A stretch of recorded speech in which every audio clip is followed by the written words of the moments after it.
다음으로 이제 넘어가요. 세 번째인데, 시간이 많지가 않아가지고, 이렇게. 요즘 이제 중소벤처부가 되게 강하죠? 아주 핫합니다. 그래서 사실 수급사업자들 입장에서는 이 부서를 이용 잘하면 또 문제를 오히려 더 효율적으로 풀 수도 있는 경우가 있죠. 왜냐하면, 왜 그럴까요? 첫 번째는 하도급법을 집행하는 공정거래위원회는 사실은 본인들이 이 업무를 많이 했기 때문에 그 실무자들이 나름대로 자기들 기준을 가지고 있어요.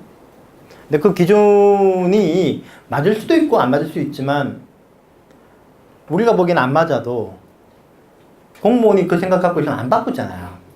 그럼 사실은 그럼 다른 돌파구가 필요하지 않습니까? 법원에서도 소송하다가 안 되면 재판부 기피 신청을 하는 것처럼 재판부에 따라서 판단이 다를 수 있거든요. 그래서 하나의 또 탈출구가 될 수 있고, 두 번째는 여기가 훨씬 더 오히려 중소기업한테 친화적이죠. 원래 베이스가 자기들 고객 베이스가 중소기업이라고 생각을 하거든요. 근데 이제 공정거래위원회는 뭘까요? 본인들은 그냥 중립적인 판단자라고 일단 마인드 세팅을 가지고 있어요. 산자부 같은 경우에는 본인들이 업체가 자기 클라이언트로 생각하지 않습니까? 여기는 중소기업이 자기 클라이언트로 생각하기 때문에 기본적으로 마인드셋이 좀 다를 수 있는 거죠. 중립적인 판단자인 사람하고는. 그렇기 때문에 원사업자 입장에서는 모르겠지만 수급사업자 입장에서는 다만 근데 권한이 조금 더 약하죠. 그러니까 원사업자 입장에서는 조사를 받게 되면 진짜 말이 안 통하는 억울함을 느낄 수도 있고요. 근데 수급사업자 입장에서는 다 좋은데 여기가 좀 권한이 좀 약하죠. 실제로 여기가 집행하는 법은 상생협력법인데 상생협력법상의 제재나 이런 것들은 하도급법보다 약하거든요. 그걸 살펴보겠습니다. 첫 번째로 중소벤처부가 어떤 이 업무를 할 때 모든 행정부서는 근거법과 조직법이 있어야 되죠. 그 근거법이 바로 상생협력법이고요.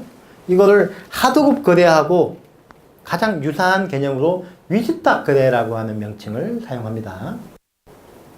위수탁 거래의 정의는 제조, 공사, 가공, 수리, 판매, 용역을 업으로 하는 자가 물품, 부품, 반제품 및 원료 등의 제조, 공사, 가공, 수리, 용역 또는 기술 개발을 다른 중소기업한테 위탁하고 이렇게 돼 있는데, 말이 아주 어렵지만 저도 이거 처음에 보고 헷갈렸는데, 이러면은 건설 하도급은 포함되는 거야? 안 되는 거야? 막 이렇게 했는데 포함되더라고요.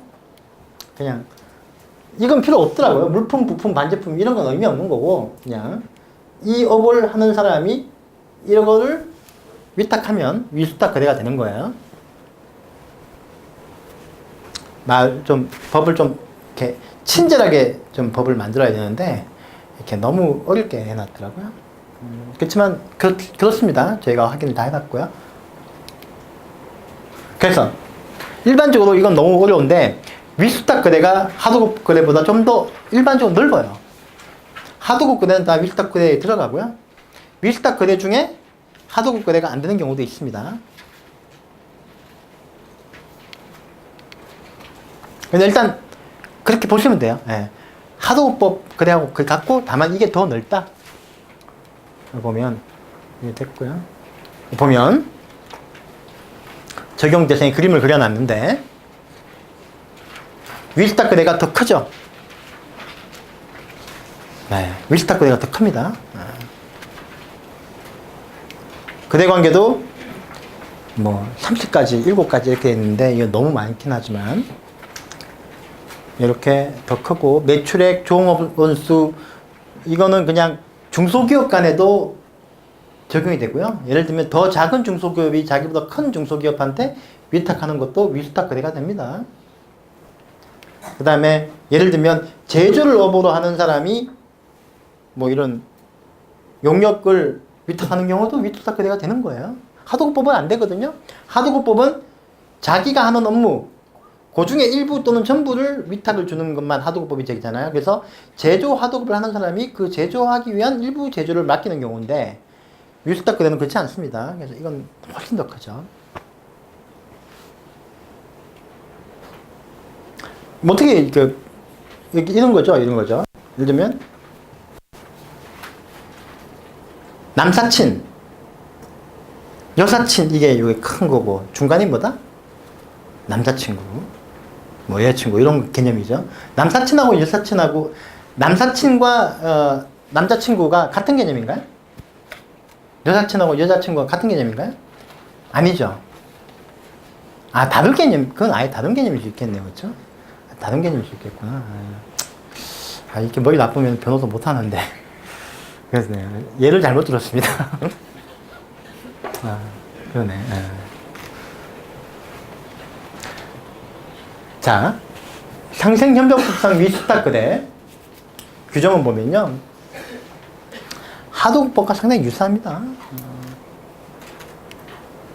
위수탁거래의 공정화, 많이 들어본 얘기죠. 상생협력을 위해서 이런 쭉 써놓고요. 그 다음에 보세요.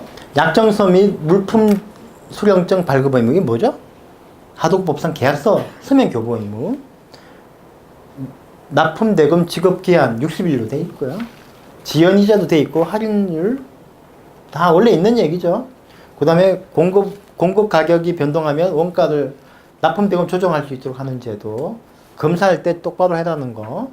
기술 임치 제도. 요거는 하도급법이 없죠. 기술 임치 제도는 여기 처음 나오는 거고요. 그 다음에 또 결정적으로 하도급법상의 행위 금지 의무하고 유사한 규정이 25조 2에 또 다 25조 1항에 다 있습니다. 보시면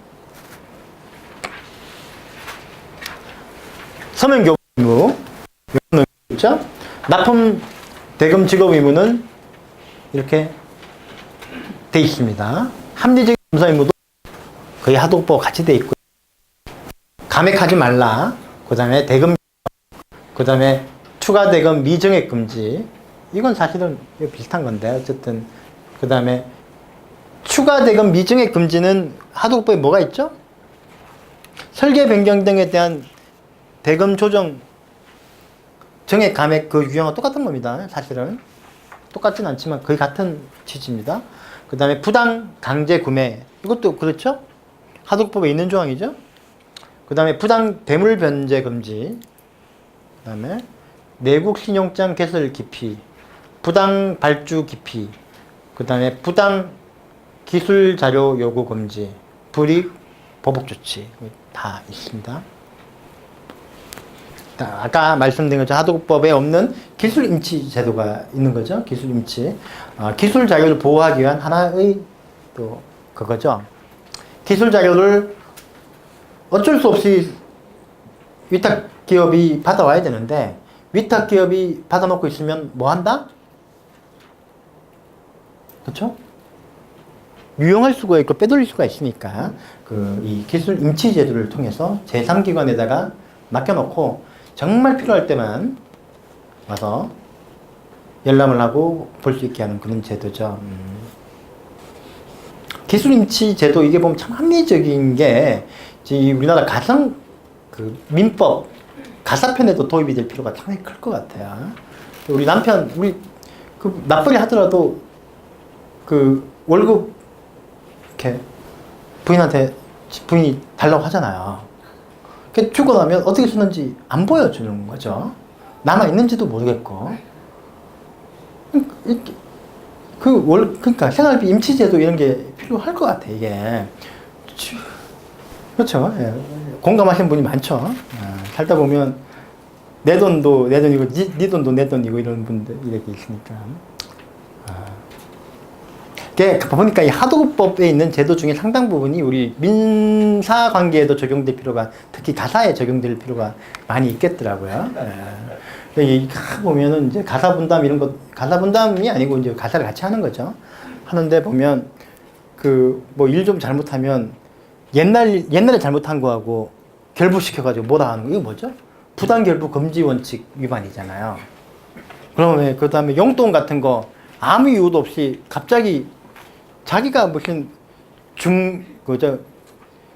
미국 장기 단기 금리 역전하고 내용돈하고 뭐 실관계가 있어요. 그렇죠? 경기 침체가 15개월 뒤에 우려된다는 이유로 갑자기 용돈을 깎는다든가 이런 거는 다 처벌해야 되는데 그렇습니다. 근데 저는 그렇게 생각하는 거죠. 저는 그렇지 않지만 어떤 분들 보면 배우자나 또는 남자친구, 여자친구 그 휴대폰 비밀번호 이거 동의를 하면 그게 진정한 동의가 되나요? 그렇죠? 그러니까 참 필요한데 그렇습니다. 그 다음에 중소기업 벤처부 이 위반하면 어떻게 되느냐? 약해요. 사실 약하죠. 우리 부부관계도 상대가 위반하면은 깨끗해야 엄마한테 이러는 거 말고 방법이 없잖아요. 근데 이게 약해요. 중소벤처기업부 장관은 의무를 위반하거나 이럴 때 공정거래위원회에다가 상응하는 필요한 조치를 할 것을 요구할 수 있는 거예요. 공정거래위원장이 안 하면 어떻게 되는 거죠? 그럼 어떻게 할 방법이 없잖아요. 그렇죠? 명령권이 어떻게 조치하라고 명령을 하는 게 아니라 적정한 조치를 취해달라. 그리고 우리 부서의 의견은 이렇다. 우리 조사하고 그 조사 결과를 공정거래위원회가 동의 안 할 수도 있는 거고 조사 결과를 바탕으로 하더라도 그 조치에 대해서는 동의 안 할 수 있는 거죠. 약하죠. 자체적인 이 제재가 약합니다. 그 다음에 뭐 벌점 같은 경우에는 이제 입찰 참가 자격 제한 요청 요걸 적극적으로 하려고 하겠죠. 요 정도가. 그래서 약한데 그리고 형사처벌 같은 경우에는요. 형사처벌은 또 형사처벌은 여기 보시면은 손해배상 제도가 있는데 징벌적 손해배상도 보복행위에 대해서만 인정을 하고 있고요. 나머지 부분은 다 실손해배상이에요. 하도급법에서는 그 징벌적 손해배상 제도가 뭐가 있죠? 어떤 게 적용되죠? 대금을 부당하게 낮게 결정하거나 또는 부당하게 감액하거나 또는 위탁을 취소하거나 또는 부당하게 반품 또는 수령 안 하거나 그 다음에 기술 자료를 빼돌리는 유용하는 행위 이런 거 다 세배 배상 제도에 들어가잖아요. 근데 상생협력법에서는 보복행위의 경우면 세대배상으로 되어 있고 나머지는 다 그냥 일반 손해배상입니다. 그래서 별게 아닌 것 같죠? 그렇지만 여기 보시면 별게 아닌 것 같지만 이게 상당히 이제 힘든 게 왜 그러냐면요. 기본적으로 아까 말씀드렸지만 중소벤처부 입장에서는 그 본인들 부서의 목표가 미션이 그거죠. 중소기업 보호죠. 그리고 본인들이 사건이 하도 더 작죠. 공정거래위원회. 그래서 조사를 하게 되면 되게 은밀하게 할 수 있고 보고서 작성해가지고 결론 내서 공정위로 이첩시키면 공정위가 그거보다 약한 조치를 취하기가 쉽지가 않아요. 요즘 사회 분위기가.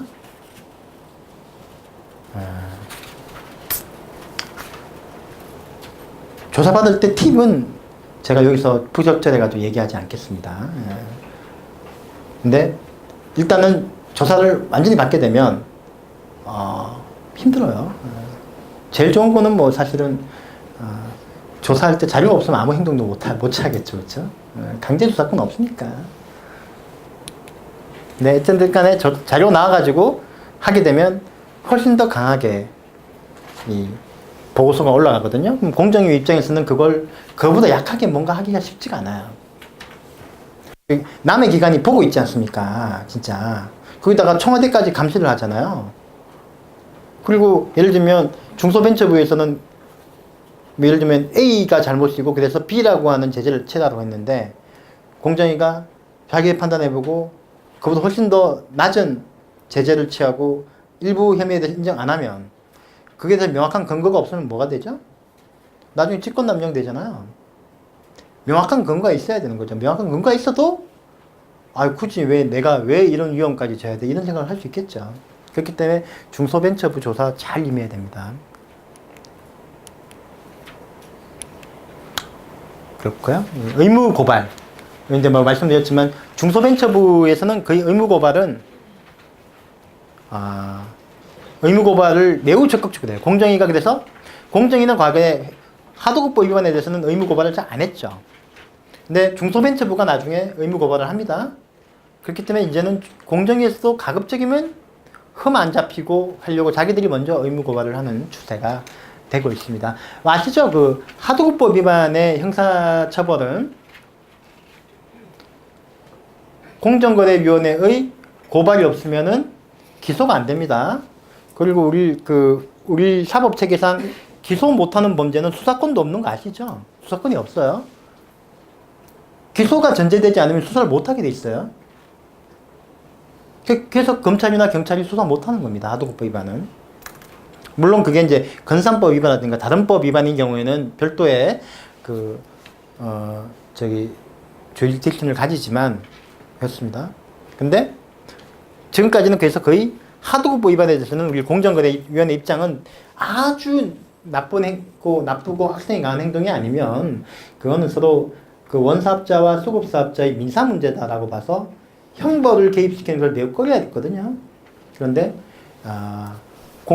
중소벤처부 장관이 공정거래위원회의 고발 결정에 대해 가지고 본인이 다시 판단해서 다시 고발 요청을 하게 돼 있잖아요. 근데 중소벤처부 장관도 심의위원회가 있습니다. 위원회. 심의위원회의 자문을 받아가지고 결정하게 돼 있는데 특별한 사정이 없으면 심의위원회의 심의 결과를 따르겠죠. 심의위원회에서는 고발하라고 나왔는데 장관이 고발하지 않으려면 이유가 있어야 되잖아요. 근데 이 심의위원회가 매우 고발에 적극적이에요. 매우 고발에 적극적입니다. 그래서 거의 다 고발된다고 보시면 돼요. 그러다 보니까 이번에는 반대로 공정거래위원회가 과거에는 고발하지 않았을 사건들도 본인이 고발해버리겠죠. 왜일까요? 나중에 중소벤처부에서 고발하라고 해가지고 고발하느니 내가 고발하는 게 조직 위상이 맞잖아요. 그래서 이제 점점점 또 고발이 많이 되고 있고요. 앞으로 다만 이제 이게 좀 더 활성화되고 고발이 활성화되면 반드시 좀 법이나 검찰에서 만들어야 될 게 양형 규정이에요. 양형 규정. 지금 하도급 대금의 2배 이하의 벌금이라고 되어 있는데 어떤 하도급 거래는 별 위반 행위 아니지만 몇백억, 몇천억짜리 하도급 대금이 나오는 경우도 있죠. 특히 대기업 직권조사 같은 거 해가지고 2년 동안, 3년 동안 하도급 거래 중에 위반되는 걸 다 모으면 저는 그때 한 1조가 되는 경우도 봤어요. 근데 이게 만약에 고소가 됐다. 그러면 이론적으로는 2조 이하의 벌금인데 물론 2조 이하의 벌금은 2조는 안 나오겠죠. 그렇지만 이게 너무 렌즈가 크니까 양형 기준이 좀 필요할 것 같아요. 지금 양형 기준이 없거든요. 마지막으로